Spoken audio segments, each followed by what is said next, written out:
Hi friends, welcome to my YouTube channel. आसत देखिए मुझे आपण किसी न्यू वीडियो नहीं न्यू वीडियो ना हूँ पत्रकोबी परोटा, जोटा कि बिना पियाज रसुण बनैबी। जेहेतु पंचुक चली एवं कार्तिक मास पियाज रसुण होनी, बिना पियाज रसुण बनैबी।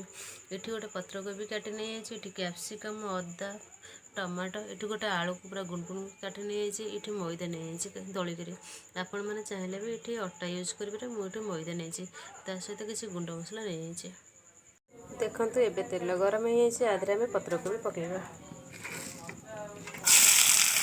एबे आम आदि काटिक रखि आलू को ऐड करदे। एबे आम आपको किसी समय पे छाड़ीदे स्लो फ्लेम रे कि सिझापी। एबे आम आदि कैप्सिकम देदेबा। एबे आदि आम टमाटो ऐड करबा। एबे आदि अदा दबा। एबे आम आदि किसी लुण पकईदबा। ता सहित किसी हलदी गुंड एबे पकईदबा। एबे आम तापे किसी पाउडर गुंड पाउडर रेडी करवा।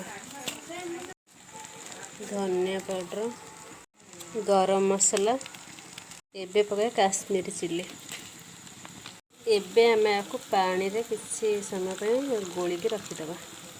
एबे आम आदि रखि मसला को पानी रे गोलिक आदि ऐड करदबा। एबे देखंतु मु गुड़ा रेडी कर देइछि, ता सहित भी मसला भी रेडी अछि। एबे खाली बेली करी ता भीतर पुरियार अछि पूरा गुड़ा। एबे देखंतु रोटीटा पूरा मु गोल करी बेली देइछि, आ भीतर खाली मसला पुरियार अछि। एबे देखंतु आ भीतर रोटी भीतर पूरा मसला गुड़ा भरी देइछि। एबे आ खाली भांगियार अछि। एबे आसा को हम एमती भांगी देबा ठीक परोटा भलिया।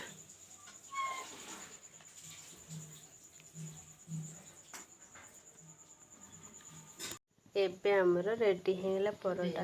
परोटा सेखाउछ। एबे परोटा हे गला। देखंतु एबे बने आइछि मोर पत्रकोबी परोटा, आ ता साथ को टिके तरकारी। परोटा सहित तरकारी